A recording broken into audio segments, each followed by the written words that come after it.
Hello students, आज हम ampere circuital law की थर्ड एप्लीकेशन पढ़ेंगे जिसमें हम किसी टोराइडल की वजह से मैग्नेटिक फील्ड फाइंड करेंगे। अब सबसे पहले बात करते हैं ये टोराइडल क्या होता है या टोराइड क्या है। हम बात करेंगे टोराइडल सोलेनाइड या टोराइड। ये टोराइडल सोलेनाइड होता क्या है। तो पिछले लेक्चर में आपने सोलेनाइड के बारे में पढ़ा था कि सोलेनाइड क्या होता है। आपने पढ़ रखा है कि सोलेनाइड क्या होता है।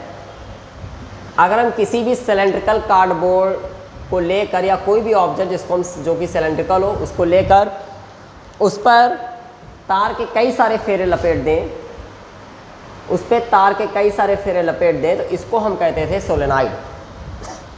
इसको हम सोलेनाइड कहते थे। अब अगर इस सोलेनाइड को हम सर्कुलर बेंड कर दें यानी दोनों एंड को आपस में जोड़ दें, टोराइडल का सेंस होता है एंडलेस। टोराइडल का सेंस होता है बेटा एंडलेस। एंडलेस यानी जिसके पास एंड ना हो, किनारे ना हो, ये होता है टोराइडल का सेंस। तो अगर हम इस सोलेनाइड को इस दोनों एंड को आपस में जोड़ दें, दोनों एंड को आपस में जोड़ दें यानी एक सर्कुलर रिंग बना दें, तो इसको हम टोराइड कहेंगे। सोलेनाइड के दोनों एंड को आपस में जोड़ दें और एक सर्कुलर रिंग बना दें तो इसे क्या बोलेंगे, इसे हम टोराइड बोलेंगे। हमें टोराइड की वजह से मैग्नेटिक फील्ड निकालना है। तो पहले तो टोराइड बनाने के लिए हम क्या करते हैं, यानी इस सोलेनाइड को दोनों एंड को आपस में जोड़ देते हैं या फिर कोई दूसरी रिंग लेते हैं। हम कोई दूसरी रिंग लेते हैं, उस पर भी वायर के कई सारे फेरे लपेट दें तो वो टोराइड होगा। टोराइड का सीधा सा सेंस है एंडलेस। ये हमने एक टोराइड बनाया बेटा। टोराइड का मतलब जिसमें हमने एक सर्कुलर रिंग ले ली, एक सर्कुलर रिंग ले ली और इस पर ये तार के कई सारे फेरे लपेट दिए, ये एक टोराइड बन गया। देखिए ये टोराइड का सेंटर है। ये अगर ये कोई पॉइंट है तो ये एक्सटर्नल पॉइंट हो जाएगा। अगर हम यहाँ पे कोई पॉइंट लें ये, तो ये हो जाएगा टोराइड की कोर। टोराइड की कोर, ये पॉइंट हो जाएगा टोराइड का कोर। देखिए टोराइड के अंदर भी मैग्नेटिक फील्ड जीरो होगा यानी इस पॉइंट पे। टोराइड के बाहर एक्सटर्नल पॉइंट पर भी मैग्नेटिक फील्ड जीरो होगा। मैग्नेटिक फील्ड सिर्फ और सिर्फ टोराइड की कोर पर होगा। मैग्नेटिक फील्ड सिर्फ और सिर्फ टोराइड की कोर पे होगा। उसका रीज़न क्या, क्योंकि हम यहाँ पे अप्लाई कर रहे हैं Ampere circuital law. Ampere circuital law में होता था BDL equal to mu not I, यानी मैग्नेटिक फील्ड B जो है वो डिपेंड करता है किस पे, करंट I पे। करंट I पे अगर हम टोराइड के बाहर किसी पॉइंट पे जाए तो यहाँ पर भी इनक्लोज्ड करंट नहीं है, यहाँ पर भी करंट नहीं होगी। हम टोराइड के भीतर किसी पॉइंट पे आए तो यहाँ पर भी करंट नहीं होगी। ऐसी सिचुएशन में करंट सिर्फ कोर पे होगी, इसलिए मैग्नेटिक फील्ड सिर्फ और सिर्फ कोर पर ही निकलेगा। तो हमें जो डेरिवेशन करना है वो टोराइड की कोर पर मैग्नेटिक फील्ड फाइंड करना है। टोराइड की कोर में, यानी ये टोराइड की कोर। कोर क्या होती है हमने बताया ना, जो सोलेनाइड लेंगे, सोलेनाइड को बेंड किया गया सोलेनाइड के भीतर। पीछे भी हमने सोलेनाइड के भीतर ही मैग्नेटिक फील्ड निकाला था, बाहर मैग्नेटिक फील्ड जीरो था, तो यहाँ पर भी भीतर ही निकालना है इस जगह पर। ये टोराइड की कोर है, ये हॉलो है अंदर। अब देखिए जिस पॉइंट पे मैग्नेटिक फील्ड चाहिए होता है, जिस पॉइंट पे मैग्नेटिक फील्ड चाहिए होता है, अगर हमें एम्पियर सर्किटल लॉ अप्लाई करना है तो सबसे पहले उस पॉइंट से पास होने वाला एक एम्पियर लूप ड्रॉ करेंगे। यानी इस पॉइंट से पास होने वाला एक एम्पियर लूप ड्रॉ करेंगे जो कि सर्कुलर होगा।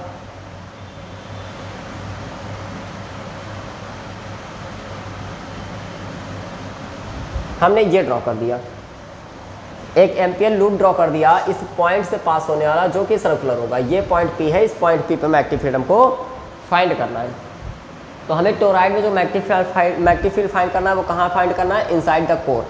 कोर पे जो पॉइंट हम लेंगे सबसे पहले उस पॉइंट से पास होने वाला एक एम्पियर लूप ड्रॉ करेंगे, क्योंकि एम्पियर सर्किटल लॉ तभी अप्लाई हो पाता है जिस पॉइंट पे आपको मैग्नेटिक फील्ड फाइंड करना है या एम्पियर सर्किटल लॉ लगाना है, उससे पास होने वाला एक लूप जाना चाहिए जो कि क्लोज लूप होना चाहिए।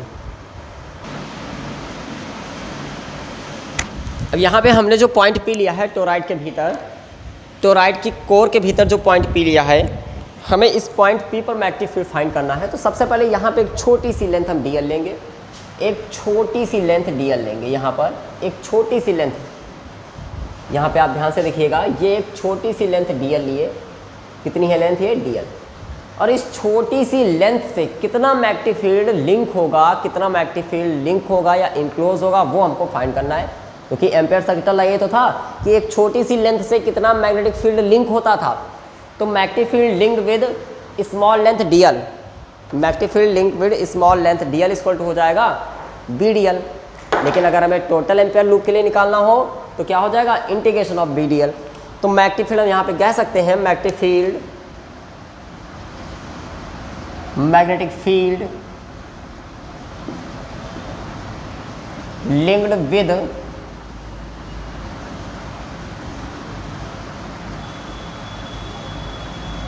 Whole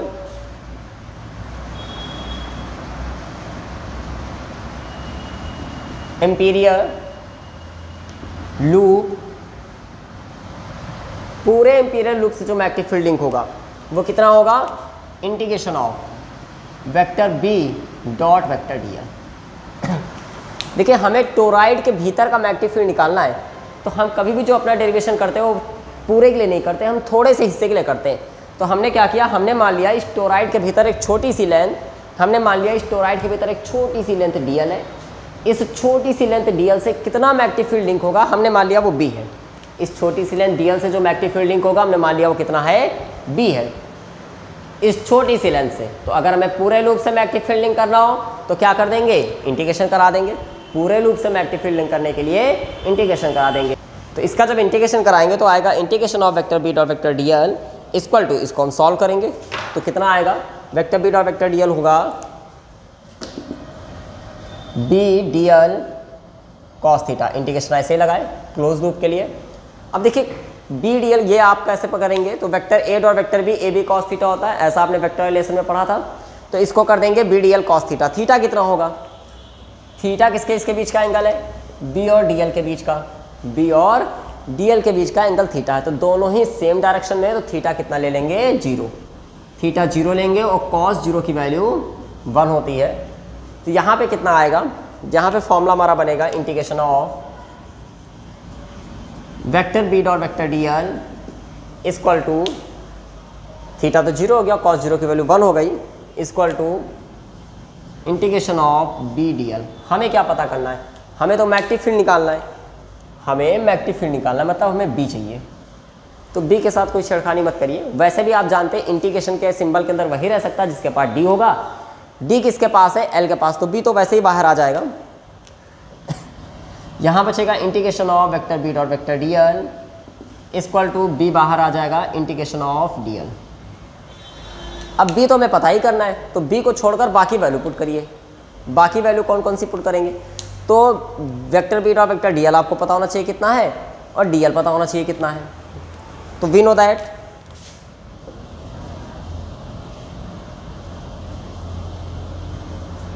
vector B dot vector dl जो होता है, integration of vector B dot vector dl ये होता है mu not I. Integration of vector B dot vector dl कितना होता है, म्यू नॉट आई। ये कहाँ से पता चला आपको, एम्पियर सर्किटल लॉ, यही तो था Ampere circuital law. Integration of vector B dot vector dl equal to mu not I, तो ये तो म्यू नॉट आई हो गया। और dl कितना आएगा, सिर्फ dl आएगा, इंटीग्रेशन ऑफ dl ये आएगा। अब dl देखिए, dl थी एक छोटी सी लेंथ, जब इसका हम इंटीग्रेशन करा देंगे मतलब इस पूरे सर्किल की लेंथ, अब पूरे सर्किल की लेंथ आप रेडियस मान लीजिए, मान लेते जो आपने सर्कुलर लूप माना है, एम्पीरियल लूप जो माना है, उसकी रेडियस हम मान लेते हैं स्मॉल r है। अगर उसकी रेडियस हम स्मॉल r माने तो इंटीग्रेशन ऑफ dl कितना हो जाएगा, dl थी एक छोटी सी लेंथ, और जब हम इसका इंटीग्रेशन कराएंगे तो यानी पूरे एम्पीरियल लूप की लेंथ, पूरा एम्पीरियल लूप जो कि सर्कुलर बनना है, और सर्किल की पूरी की लेंथ क्या होगी, पूरे सर्किल की लेंथ होती है सर्कमफ्रेंस ऑफ सर्किल। पूरे सर्किल की लेंथ क्या होती है, सर्कमफ्रेंस ऑफ सर्किल, जो कि होता है 2 पाई r।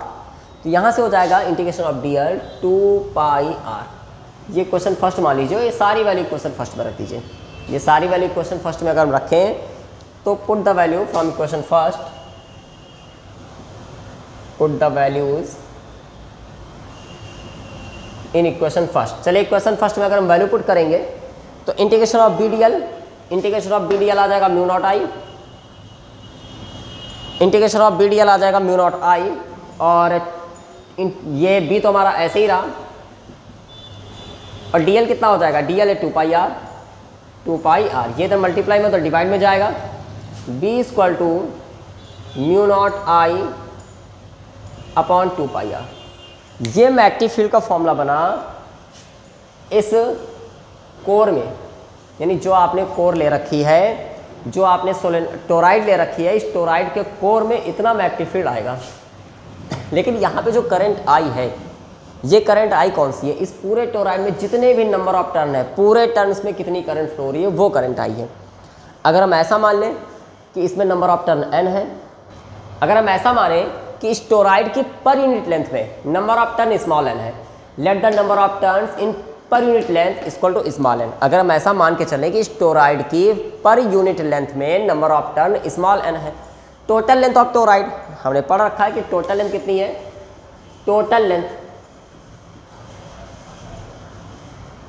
कितनी होगी? अगर हम टोटल लेंथ की बात करें तो टोटल लेंथ ये होगी सर्कुलर, टोटल लेंथ यानी सरकमफ्रेंस हो जाएगा, टोटल लेंथ हो जाएगा इसका सरकमफ्रेंस, यानी 2 पाई आर। यूनिट लेंथ में नंबर ऑफ टर्न n थे, टोटल लेंथ हमारी 2 पाई आर हो गई, तो टोटल नंबर ऑफ टर्न कितने हो जाएंगे? टोटल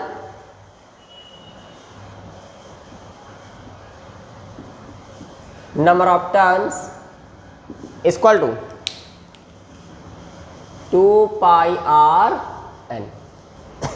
हमने मान लिया टोराइड की यूनिट लेंथ में number of turn small n थे, टोराइड की टोटल लेंथ 2 पाई आर है, तो टोटल नंबर ऑफ टर्न हो जाएंगे 2 पाई आर स्मॉल n। ऐसा मान के चलते हैं यूनिट लेंथ में जो करंट फ्लो हो रही थी वो I नॉट थी। Let the current is flowing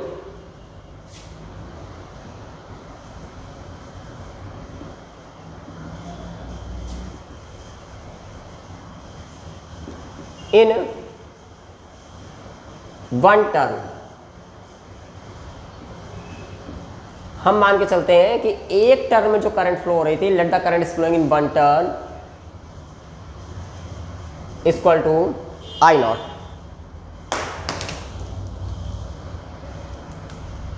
equal to I naught. हम मान लेते हैं कि एक टर्न में जो करंट फ्लो हो रही थी वो I नॉट थी, और टोटल टर्न तो हमारे पास 2 पाई आर एन है। टोटल टर्न कितने हैं? 2 पाई आर एन। तो टोटल करंट कितनी आ जाएगी?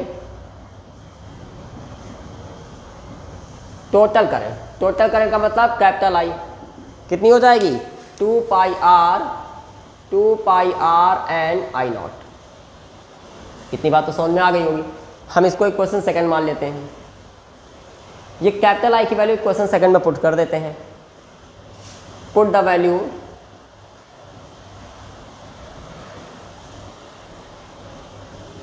Of capital I in equation second. चलिए इक्वेशन सेकंड में अगर हम वैल्यू पुट करेंगे तो हमारा आंसर क्या मिलेगा? b equal to mu not I की value 2 pi R N I not. I की वैल्यू कितनी हो गई? 2 pi R N I not, और अपॉन में 2 पाई आर। 2 पाई आर से 2 pi R cancel, b equal to हो गया म्यू नॉट एन आई। ये आ गया किसी टोराइड के कोर पर मैग्नेटिक फील्ड। टोराइड की कोर पर मैग्नेटिक फील्ड देखिए, ये उतना ही आया जितना सोलेनाइड में आया था। सोलेनाइड में भी आपने पढ़ा था, सोलेनाइड के भीतर जो मैग्नेटिक फील्ड आया था वो कितना आया था? म्यू नॉट एन आई। यहाँ पर भी टोराइड के भीतर जो मैग्नेटिक फील्ड आया वो म्यू नॉट एन आई है। दोनों का आंसर सेम है, क्योंकि टोराइड भी एक सोलेनाइड ही है। लेकिन कैसा सोलेनाइड? अगर वही सोलेनाइड जो नॉर्मल था उसको दोनों एंड को आपस में जोड़ दें तो वो टोराइड बन जाएगा, और जब तक वो स्ट्रेट था तब तक हमने उसको सोलेनाइड नाम दिया, और जब उसके दोनों एंड को आपस में जोड़ दिया तो उसको हमने टोराइड नाम दे दिया। तो नाम केवल चेंज हुआ। क्यों चेंज हुआ? क्योंकि शेप चेंज हुआ। शेप चेंज होने से नाम चेंज हुआ, बाकी है दोनों एक ही। इसलिए आपने देखा था कि जो सोलेनाइड के भीतर मैग्नेटिक फील्ड आता था b equal to mu not N I, वही टोराइड की कोर पर भी उतना ही मैग्नेटिक फील्ड आया b equal to mu not N I.